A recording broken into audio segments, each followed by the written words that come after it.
வணக்கம். Welcome to JSR IAS academy.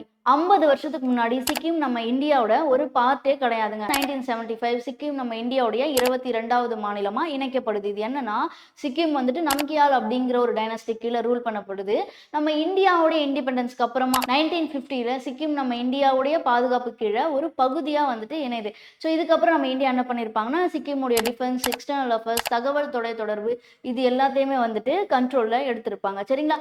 அடுத்து 1974ல சிக்கிமுடைய விருப்பத்தின் பேர்ல இந்தியாவோட இணையணும் அப்படின்னு சொல்லிட்டு நம்ம இந்தியா என்ன பண்ணியிருப்பாங்கன்னா 35th அமெண்ட்மெண்ட் ஆக்டை கொண்டு வந்து சிக்கிமை அசோசியேட் ஸ்டேட்டா வந்துட்டு அங்கீகாரம் கொடுத்துருப்பாங்க. அதாவது துணை மாநிலமா வந்துட்டு அறிவிச்சிருப்பாங்க. பட் இந்த துணை மாநிலம் அப்படிங்கிற விஷயமாகட்டும், அதில் கொண்டு வந்த ப்ரொவிஷன்ஸ் வந்துட்டு சிக்கிம் மக்களை வந்துட்டு ஃபுல்ஃபில் பண்ணல, சாட்டிஸ்ஃபை பண்ணல.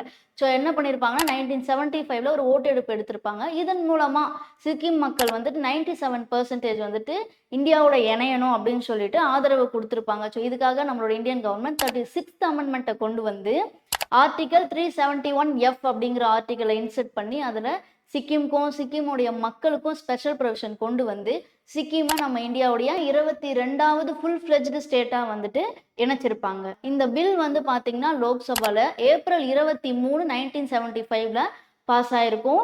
அடுத்து பார்த்தீங்கன்னா மே 16ல இருந்து சிக்கிம் வந்துட்டு நம்ம இந்தியாவுடைய ஒரு மாநிலமா அங்கீகாரம் பெற்றிருக்கோம். இப்போ இந்த 2025 மே 16 சிக்கிம் நம்மளுடைய மாநிலமா உருவாகி 50 வருஷத்தை நிறைவடைஞ்சிருக்கோம். சரிங்களா? இந்த மாதிரியான டிஎன்பிஎஸ்சி ரிலேட்டட் வீடியோக்கு நம்மளுடைய சேனலை சப்ஸ்கிரைப் பண்ணி வச்சுக்கோங்க.